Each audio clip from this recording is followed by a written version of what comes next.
په ټاکنو کې له بریا وروسته ملت ته د اشرف غني تاریخي وینا. ګرانو لیدونکو السلام علیکم. ولسمشر غني چې له بریا وروسته یې پار کې خپلو پلویانو ته وینا وکړه، وویل چې د ډیرو داخلي او بهرنیو دسیسو په شتون کې مو اسلامي جمهوریت وژغوره او بریا مو ترلاسه کړه. موږ دا بریا د افغان ملت په ملاتړ ترلاسه کړې ده او ولسمشرۍ ټاکنې د خلکو لویه توره ده. هغه په خپلو خبرو کې وویل ټول افغان ملت ته د بریا مبارکي وایم. دا د افغانستان د ولس بریا ده. نن د ملي وحدت ورځ ده، نن د اتفاق او همغږۍ ورځ ده. ولسمشر غني زیاتوي موږ یووالي ته راغلي یو، زه هیڅوک د سیال په سترګه نه وینم. نن د سیالۍ او مخالفتونو شیبه پای ته ورسېده. ولسمشر محمد اشرف غني وویل ټول باید یو بل ته لاس ورکړو او سوله راولو. راځئ کورني او بهرني منافقین شرمنده کړو. نوموړی زیاتوي موږ تلپاتې سوله غواړو او زموږ ټیم به افغانستان ته سوله راولي. له طالبانو غواړو راشئ په انتخاباتو کې ګډون وکړئ. ولسمشر د وینا پر مهال وویل افغانستان د هر افغان زړه دی او زړه نه ویشل کیږي.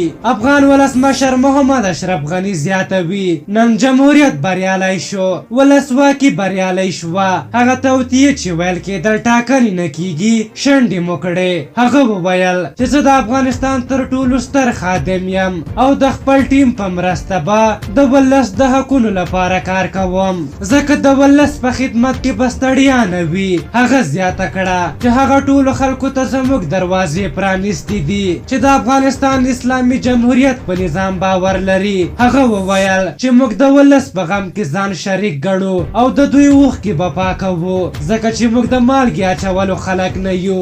موږ د دې لپاره راغلي یو چې یووالی راولو او افغانستان سرلوړی کړو. هغه همداراز وویل چې حکومت د ټولو خلکو امانت دی او موږ د ولس خادمان یو، خو ټول ولس هم باید لاس راکړي چې خدمت وکړو. هغه زیاته کړه چې ولس موږ ته یو ډیر لوی امانت راکړی دی. موږ به په سمه توګه ولس ته د امانت بیرته تسلیموو. ښاغلي غني وویل چې په راتلونکو مشروع انتخاباتو کې ګټونکي ته به دا امانت بیرته تسلیم کړو. هغه همداراز وویل چې موږ سوله غواړو او سوله د ټولو هیله ده. تلپاتې سوله غواړو او دا ټیم به ټول افغانستان ته سوله راولي. اشرف غني وویل چې ګلبدین حکمتیار سوله وکړه، راغی او په ټاکنو کې برخه واخیسته.